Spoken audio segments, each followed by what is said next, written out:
I'm an acquaintance of your father's. I have a gift I was instructed to bring you, miss.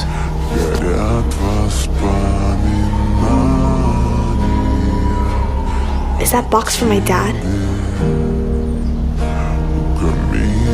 Did he send you here so he could see how I've been doing?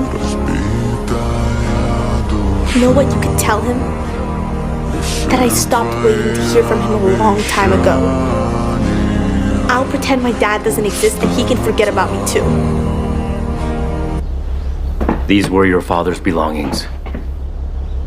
Mr. Song Gi-yun has passed away.